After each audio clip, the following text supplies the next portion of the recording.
Bonjour et bienvenue dans ce podcast Conseil de sportif. Ce podcast, je l'espère, va vous accompagner dans votre pratique sportive, va aussi peut-être vous aider à reprendre le sport ou simplement vous éclairer sur une question que vous vous posez.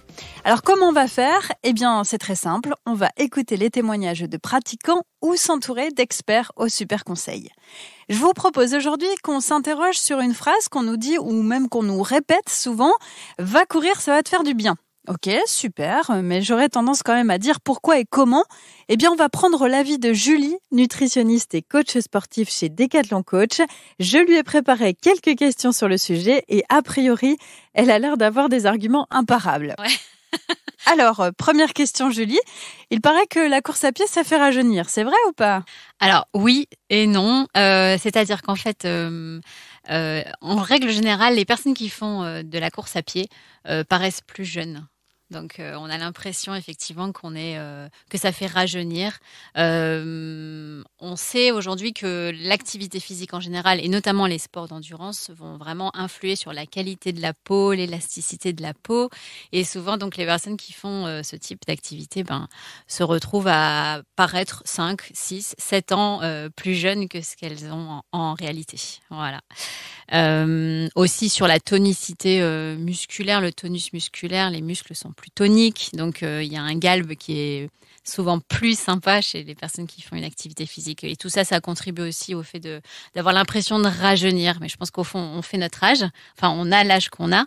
On a un âge de forme aussi qui est plus bas, en fait. Et tout ça, oui, contribue au fait qu'on peut penser que ça fait rajeunir, effectivement. Ok, donc ce que tu nous dis, en fait, c'est que courir, ça permet surtout de mieux vieillir. Oui. Effectivement, ça permet de mieux vieillir pour plusieurs raisons. La première, c'est que le fait de s'octroyer un petit moment pour soi permet de relativiser, de prendre du recul, d'aborder les choses de manière beaucoup plus positive. Et la deuxième, je pense la plus importante pour moi, c'est que l'activité physique et notamment toujours les sports d'endurance comme la course à pied vont permettre de synthétiser des hormones, notamment par exemple les endorphines, qui sont des molécules similaires en structure à la morphine et qui vont être de véritables antidouleurs. Et donc, on sait que, à l'approche de la quarantaine, cinquantaine, il peut y avoir des petites douleurs articulaires qui commencent à s'installer, notamment comme l'arthrose et voilà, quelques rhumatismes. Et donc, l'activité physique permet ça, notamment la course à pied, permet ça de stimuler ces endorphines et d'avoir moins de douleurs. Donc, en fait, on vieillit mieux parce qu'on a moins de douleurs, donc on est capable de faire beaucoup plus de choses là-dessus. Et puis, ça permet aussi de mieux réguler sa glycémie, d'avoir moins de soucis de santé, notamment sur le diabète, l'hypercholestérolémie. Il y a tout un ensemble aussi, on en parlera peut-être tout à l'heure, mais au niveau de l'alimentation, il y a des choses aussi qui vont avoir des impacts. On va changer notre manière d'aborder les choses. Ce sera vraiment des changements d'habitude au global. Donc oui, effectivement, ça permet de mieux vieillir. Et ça agit sur la santé osseuse, j'imagine. Alors la santé osseuse, oui, ça c'est un impact aussi. Souvent, quand on a des douleurs musculaires ou articulaires, on a tendance à plutôt partir vers la natation. On se dit qu'il y aura moins de chocs et que ce sera moins traumatisant.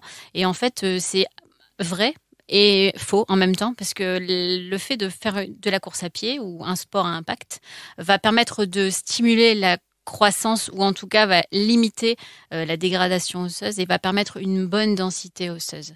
Et donc c'est très important de continuer à faire de la marche, de la course à pied pour pouvoir justement stimuler cette densité osseuse, et de limiter ce qu'on appelle l'ostéopénie ou l'ostéoporose à l'approche de la cinquantaine par exemple. Ok, question 2. On nous dit souvent que la course à pied, c'est bon pour le moral. Autrement dit, que ça nous libère du stress. Alors cette fois, c'est vrai ou c'est pas vrai ? Oui, ça revient un petit peu à ce que je disais tout à l'heure sur le moment qu'on se prend pour soi, de profiter d'un temps plusieurs fois dans la semaine, d'un temps plus ou moins court en fonction des capacités qu'on a à s'octroyer ce temps. Ça permet vraiment de prendre du temps, d'organiser, de s'oxygéner. Personnellement, moi, quand je cours, par exemple, je ne déconnecte pas franchement du boulot le midi, mais ça me permet de mettre en place les choses Et j'ai l'impression que les cases dans ma tête, c'est comme des tiroirs dans lesquels je vais aller ranger. Et je suis beaucoup plus productive l'après-midi, ce qui est quand même plutôt satisfaisant. Donc je me sens moins chargée, plus organisée. Donc ça, pour la santé mentale, je pense, d'un point de vue professionnel, même parfois je cherche à organiser ma vie personnelle avec les enfants, le mari, les activités, etc. Et donc voilà, donc ça c'est vraiment super. Et puis toujours pour faire le lien avec les hormones aussi dont je parlais tout à l'heure, on va stimuler la dopamine. La dopamine, c'est vraiment l'hormone du plaisir, de la vigilance, donc le lien avec la productivité et puis le plaisir. Se faire plaisir dans la vie, c'est, je pense, essentiel. Et donc, ça contribue à notre bien-être mental. Ça va permettre donc de diminuer le stress. Et puis, il y a aussi l'hormone du bonheur, la sérotonine, qui est aussi une hormone qui va être stimulée par l'activité physique, notamment la course à pied. Très bien. Alors, question 3, hyper importante pour beaucoup d'entre nous. Peut-être d'ailleurs surtout pour moi, est-ce qu'on peut perdre du poids grâce à la course à pied ou alors c'est juste une vieille légende ? En fait, on peut perdre du poids grâce à la course à pied, mais aussi on peut ne pas en perdre. C'est-à-dire que si on se focalise uniquement sur le poids que l'on fait sur la balance, parfois on est déçu. Pourquoi ? Parce qu'en fait, la course à pied va, comme d'autres activités physiques, va contribuer à générer une masse musculaire plus importante. Et le poids du muscle étant 3 fois supérieur au poids de la graisse ou masse grasse, on peut avoir un corps qui va s'affiner sans avoir une perte de poids sur la balance. Et donc, il faut justement faire bien la distinction entre maigrir et mincir. Donc, maigrir, je perds du poids. Et donc là, attention, je perds du poids comment ? Est-ce que j'ai perdu de la masse musculaire ou est-ce que j'ai perdu de la masse grasse ? La différence est importante. Et je mincis, là, on est quasiment sûr que on est plutôt sur la masse grasse. Donc en fait, pour toutes les personnes qui cherchent en tout cas à perdre du poids en faisant de la course à pied, l'important c'est d'avoir 2 paramètres. C'est je prends mes mensurations et je me pèse.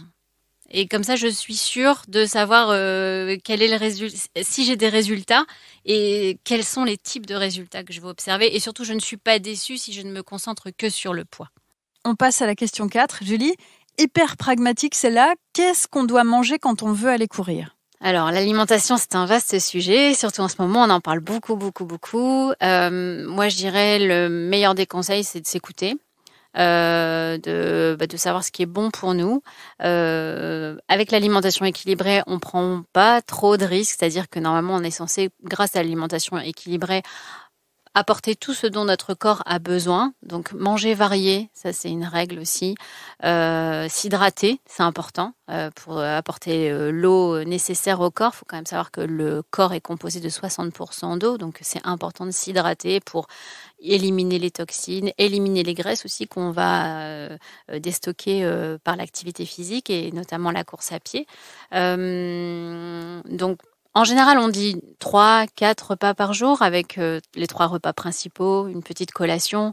Et puis tout ce qu'on entend en ce moment, c'est vraiment la base pour moi. C'est moins sucré, de bonnes graisses et surtout éviter tous les plats industriels, revenir à une alimentation et une cuisine plus saine et plus maison sans avoir à passer des heures dans la cuisine. Il y a aussi aujourd'hui beaucoup de recettes qu'on peut retrouver qui sont très, très accessibles, qui ne demandent pas beaucoup de préparation et qui vont contribuer à atteindre cet objectif de perte de poids. Eh bien, merci Julie pour tous ces conseils. Avant de se quitter, est-ce que tu peux nous faire un petit récap quand même ?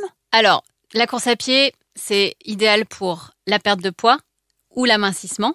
C'est idéal aussi pour votre santé, notre santé mentale en termes de gestion de stress, de productivité.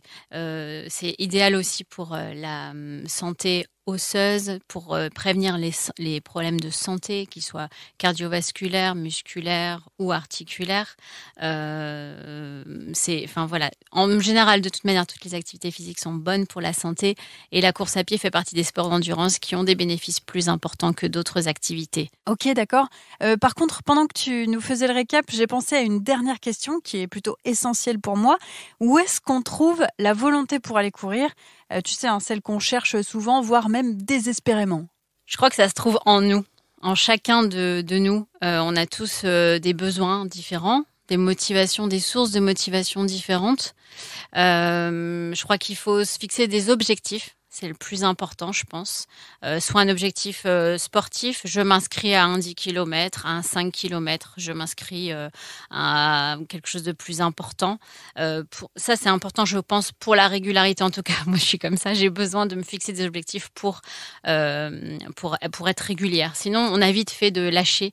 Donc voilà, la motivation, ça se travaille comme ça, par un objectif. Et puis après, se faire accompagner par des copains, des copines, des collègues, pour que la sortie soit plus fun aussi, qu'on puisse discuter, échanger, partager un moment aussi entre amis, se faire accompagner par un coach, par une application de coaching digital aussi, qui va vous permettre de structurer vos entraînements, et puis voilà, de travailler votre rigueur et votre régularité. Bon, cette fois, c'était vraiment la dernière question. Merci beaucoup, Julie, pour toutes ces réponses et merci à vous d'avoir suivi ce podcast. On se dit à bientôt pour d'autres conseils sportifs et d'ici là, vous pouvez y aller. Courir, c'est vraiment bon pour la santé.